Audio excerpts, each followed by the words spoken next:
સુરેન્દ્રનગર જિલ્લાના ચોટીલાથી 10 કિલોમીટર દૂર આવેલા ઠાંગા ડુંગર પર મહામાયા હિંગળાજ માતા બિરાજમાન છે। ભારતની એકમાત્ર હિંગળાજ શક્તિપીઠ તરીકે ઓળખાતું આ પવિત્ર ધામ વિશ્વભરના શ્રદ્ધાળુઓ માટે આસ્થાનું કેન્દ્ર છે। અહીં માતાજીની સ્વયંભૂ શયન સ્વરૂપે પ્રતિમા બિરાજમાન છે કે જેના દર્શન માત્રથી ભક્તોને અદ્ભુત શાંતિ અને શક્તિનો અનુભવ થાય છે। તો આવું દર્શન કરીએ હિંગળાજ માતાના ધામના। સુરેન્દ્રનગર જિલ્લાના ચોટીલાથી 10 કિલોમીટર દૂર આવેલા ઠાંગા ડુંગર પર બિરાજમાન છે મહામાયા હિંગળાજ માતા। ભારતની એકમાત્ર હિંગળાજ શક્તિપીઠ તરીકે જગવિખ્યાત છે। બીજી પાકિસ્તાનના બલુચિસ્તાનમાં છે। અહીં માતાજીની પ્રતિમા શયન સ્વરૂપે બિરાજમાન છે। સ્વયંભૂ પ્રગટ થયેલા માતાજીના દર્શન કરવા વિશ્વભરમાંથી શ્રદ્ધાળુઓ આવે છે।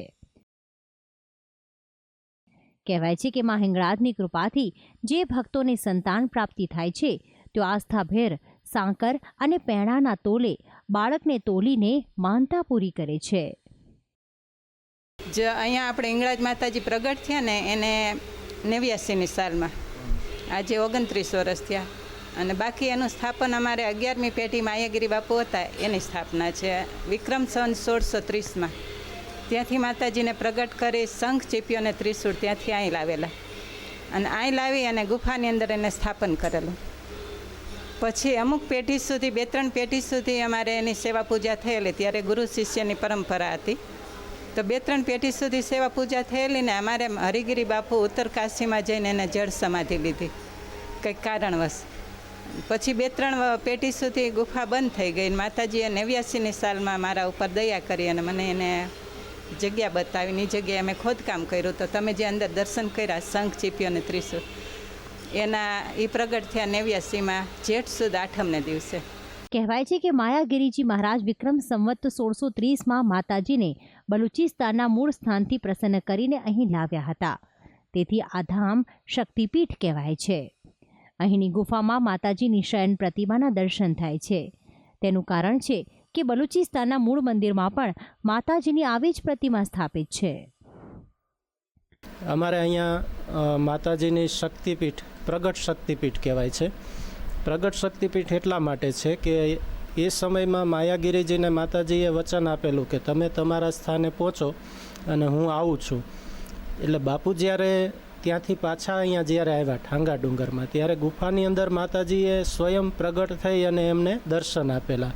એટલે ત્યારથી આ સ્થાનને માતાજીની પ્રગટ શક્તિપીઠ કહેવાય છે। શાસ્ત્રોમાં કરેલા ઉલ્લેખ અનુસાર માતા સતીનું બ્રહ્મરંધ્ર એટલે મુખનો તાળવાનો ભાગ ત્યાં પડ્યો હતો। કાળક્રમે હિંગુલાસુર નામના રાક્ષસને બ્રહ્માજીએ વરદાન આપ્યું કે બ્રહ્માંડની અંદર ક્યાંય તારું મૃત્યુ નહીં થાય। જ્યારે હિંગુલાસુરનો કાળ નજીક આવ્યો તેણે પર્વતનું રૂપ લીધું। ત્યારે માતાજીએ પોતાના મુખમાં એને ગળીને તેનો સંહાર કર્યો।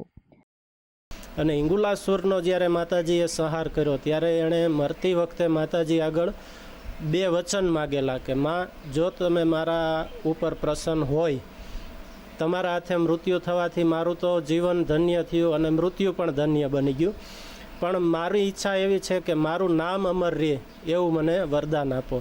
એટલે ત્યારે માતાજીએ એને કીધું કે જા તારા નામ ઉપરથી હું પૂજાઈશ। એટલે આજે હિંગુલાસુરના નામ ઉપરથી માતાજી હિંગુલા દેવી તરીકે પૂજાય છે। બીજું વરદાન એણે એવું માગ્યું કે મારી યાદમાં દેવ દાનવ કે માનવ જે કોઈ પણ અહીંયા આવે એને તમામને તમામ પાપમાંથી દોષમાંથી મુક્તિ આપવી। ને ત્યારે એણે માતાજીએ વચન આપ્યું કે જા આજ પછી જે કોઈ અહીંયા આવશે એને તમામ પાપ અને દોષમાંથી મુક્ત કરી અને નવું જીવન આપીશ। એ નવું જીવન આપવા માટે થઈ અને ત્યાં બલુચિસ્તાનમાં માતાજી સૂતેલા છે। નવો જન્મ આપવા માટે થઈ અને ત્યાં માતાજી સૂતેલા છે। તો આમ હિંગળાજ માતાનું આ ધામ માની કૃપા મેળવવાનું પવિત્ર માધ્યમ બન્યું છે। ભક્તિ સંદેશ ન્યૂઝ ચોટીલા।